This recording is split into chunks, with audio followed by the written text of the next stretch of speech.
Hello, everybody. Today, I'm going to present the LoCALL project, a project that promotes global language education in the school context through the use of linguistic landscapes. I am Silvia Melo-Pfeifer, and together with Melinda Dooly, Joana Duarte, Mónica, Lourenço, and Andrea, we are the coordinators of this project in Germany, Spain, the Netherlands, Portugal, and France. These are the aims of this talk.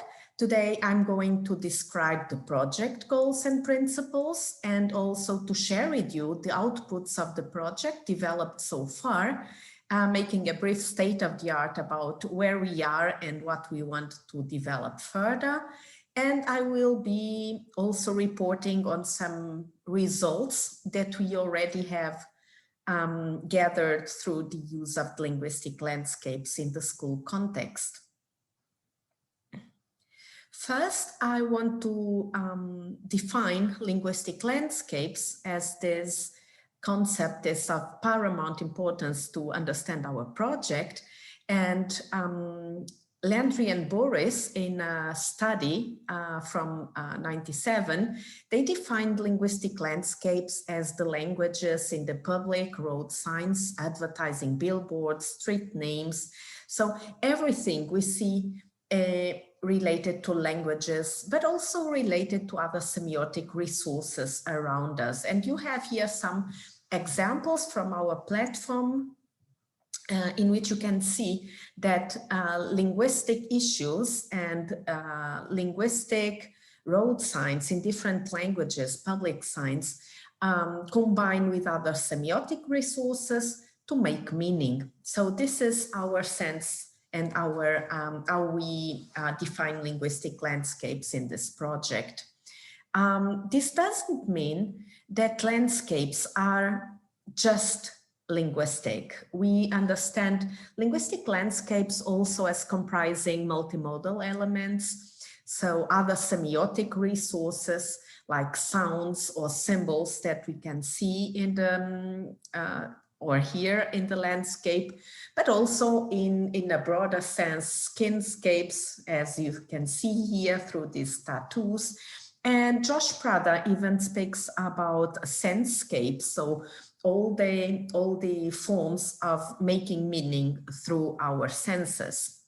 But we are most accommodating linguistic landscapes in this project in a multimodal semiotic sense.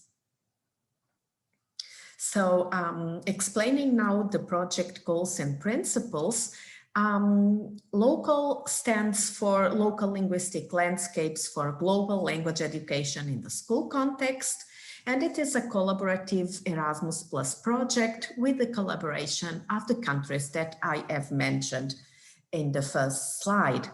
And our aim is to develop multilingual pedagogies for the school context based on the lived experiences of students and teachers with the multilingualism inside and outside the school. We want to bring the linguistic landscapes, the multilingual linguistic landscapes into the classroom for allowing students to analyze, observe the languages around them, and thus to build a bridge between pupils' plurilingual experiences and the language learning at school. So bringing together outdoor and indoor learning possibilities.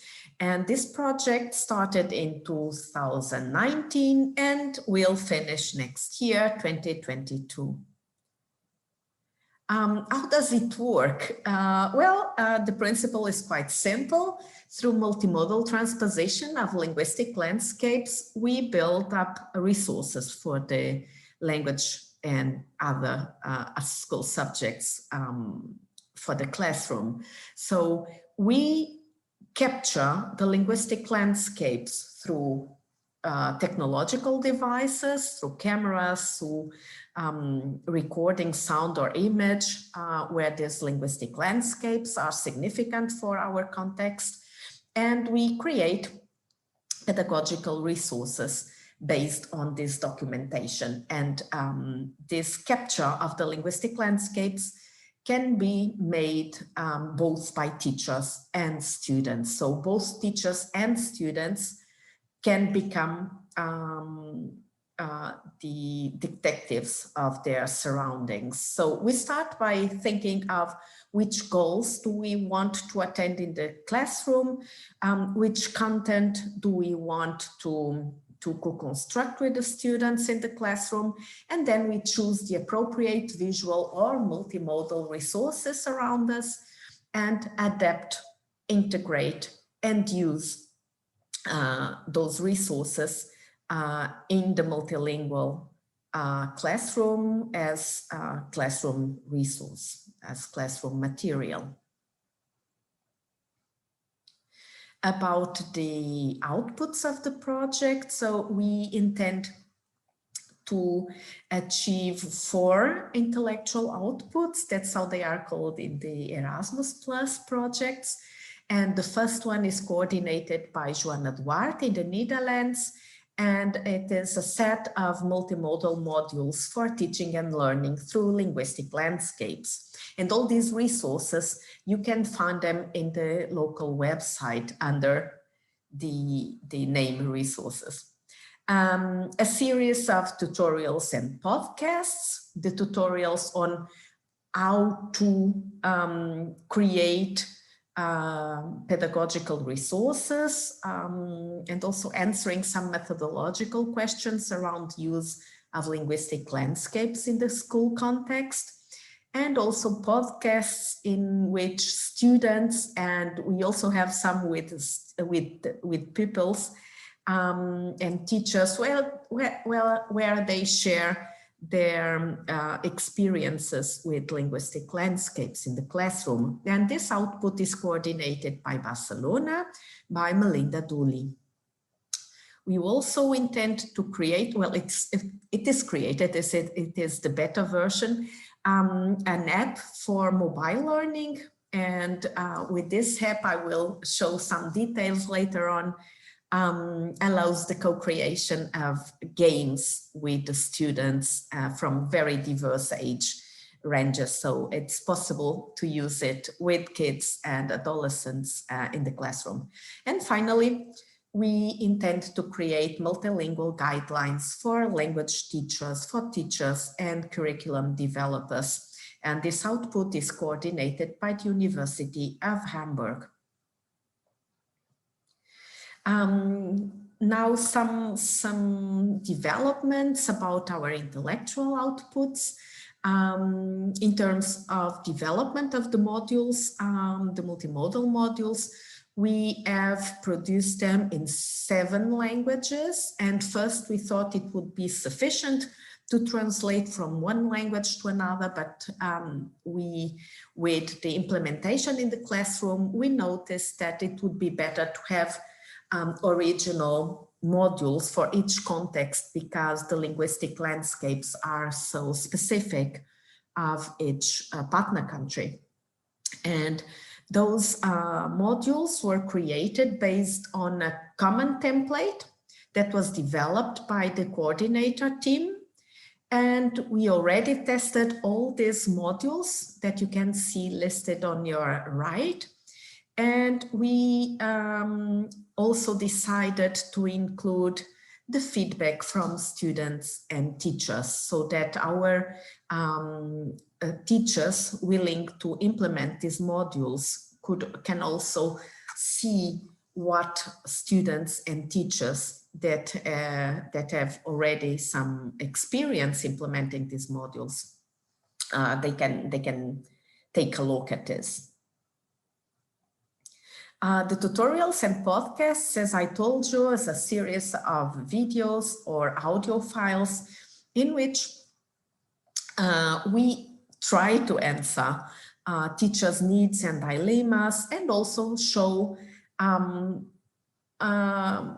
how students and teachers reflect and react to what they have done with linguistic landscapes in the classroom. So at your right, you can see we have already some tutorials on the value of focusing in other languages, getting students to be more aware of the linguistic landscapes, and some episodes in our podcast series around the implementation of linguistic landscapes. And two of these episodes, episode 2 and 3, also displays students' perspectives on the use of linguistic landscapes in the classroom. For the production of these tutorials and podcasts, the coordinator team also produced some templates to guide all the teams in the construction of these materials. And we are now implementing and developing and implementing some more of them. About the app, the aim of the app, and this is how it looks like on your left, the aim of this app is to explore linguistic landscapes while playing a multiple choice question mobile game. And these games can be created in a web platform that it's available there, and in which students and teachers can choose points of interest associated with linguistic landscapes in their cities. They can formulate their questions about the photos or videos they are uploading related with those points of interests. They can suggest answers, because it is a multiple choice question game. And you can think of different feedbacks, positive and negative, according to the questions that you've just asked. And if you are really curious, if you want to play, some games are already available, and you can also create some if you contact us. So the LoCALL app is already available on Google Play and on App Store under these addresses, and you can scan the codes and start playing right now. About what we have been finding through the implementation of these materials, and I have to concede that it's not really technology-based, but it is made resorting to technology as a very important part of the project. So resorting to the project and during the implementation, we have been collecting some data that are documents, teachers' feedback, and also students' feedback. About the documents that we have already gathered. We have the modules, of course, in which we can see how researchers, how teachers work with linguistic landscapes and how they plan the implementation of those materials. And of course, the app and all its content can be analyzed for research purposes as well. Why were the photos chosen, the multiple choice questions, how they are formulated, with which hypotheses are formulated, and also the kind of feedback that is produced. So everything can be analyzed in order to grasp the potential positive effects of working with linguistic landscapes in the classroom. We also have teachers' feedbacks through written multimodal discussions online, usually in asynchronous sessions from our online training events. We also have semi-structured in-depth interviews with the teachers after they implemented the modules in our intellectual outputs. And also very important, of course, is the students' feedback. And in order to understand how they see the implementation of linguistic landscapes in the classroom, we have all their productions during the modules implementation, at least in some contexts.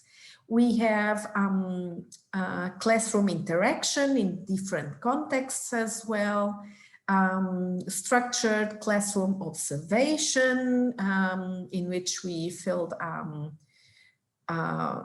a structured grid with different elements concerning the tasks being implemented and how students reacted, what they asked, and everything. And then also the questionnaires with open and closed questions. So we can now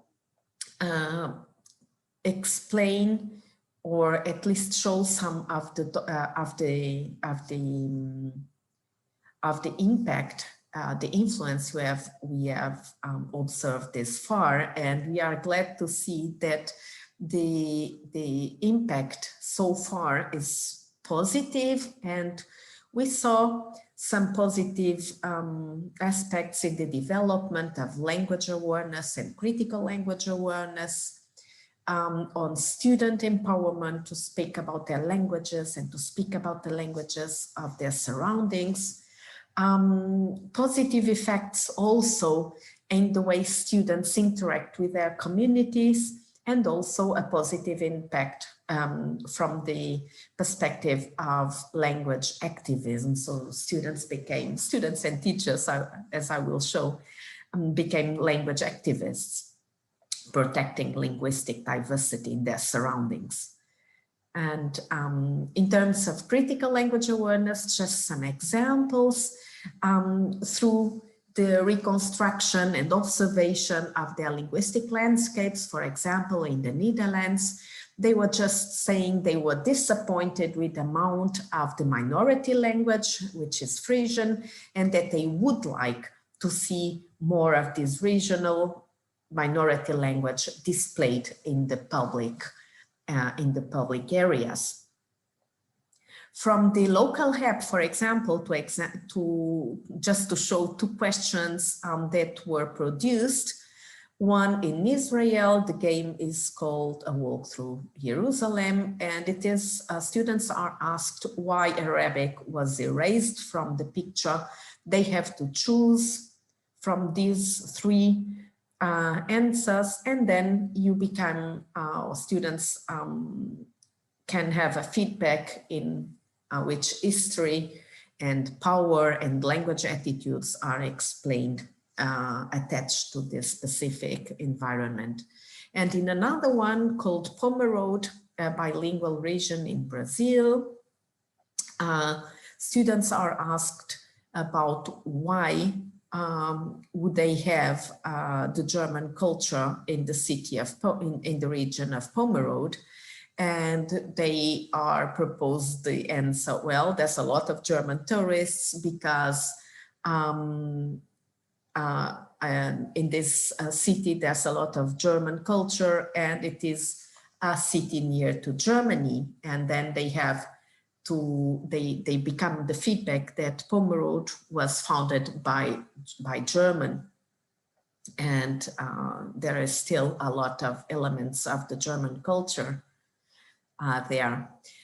Regarding student empowerment, for example, at the primary school, students were called to draw their language portrait and then to compare those language portrait with the linguistic landscapes that they have contact with, and also to draw the languages, all the languages that they would like to see in the linguistic landscape. So really showing students that the languages that they have in their plurilingual repertoires are not the same that are available in the linguistic landscape. So in terms of societal multilingualism, the aim of this task is to compare plurilingualism and multilingualism, or if you want, the individual and the societal multilingualism, and to see where the gaps are and how they relate to each other. In terms of school community interaction, this is part of the project of the module Mapas Sensoriais, sensorial maps, from a project developed in Uruguay by Raquel Carinhas. And it's a project, a collaborative project in which students and the families go through the Cidade Vieja and they record different speakers. They map the linguistic landscapes and the soundscapes, and then display it in exhibitions in different public spaces, such as schools, libraries, or the museum. In another one, related to language activism, students come to envision a more inclusive community where there's a place for all the languages available in the community. And in this case, students and teachers, again in Friesland, in the Netherlands, they sort of complain about the lack of Frisian in the public linguistic landscape, and they really think that they should show that they are proud of the languages and that they want them to survive. So that's a lot of positive feelings towards the minority language, and even some wish of revitalization in this context. And as I told you, from the part of the students and teachers. So as a synthesis, we can say that linguistic landscapes and more specifically, the multimodal transposition of linguistic landscapes from the wild into the classroom can help to improve and to develop transversal competences such as critical literacy skills. I've just been able to show one example, but also language awareness, intercultural competence, and as well as competences in target languages. So learning some vocabulary or pragmatic expressions, everything that can be displayed in the linguistic landscape.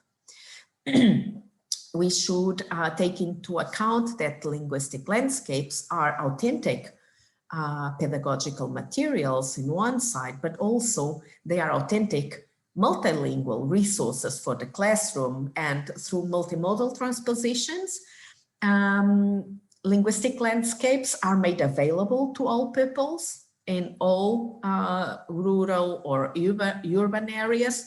And they also help disseminating and implementing multilingual and intercultural pedagogies. In terms more specifically of language awareness, and this was one of our main angles of analysis, we were able to show that working with linguistic landscapes improves 3 dimensions of language awareness: the social dimension, the power dimension, and the performance dimension. And we could see that working with linguistic landscapes contributes to raise awareness of one's own and foreign languages, thus promoting positive, respectful attitudes towards linguistic and cultural diversity.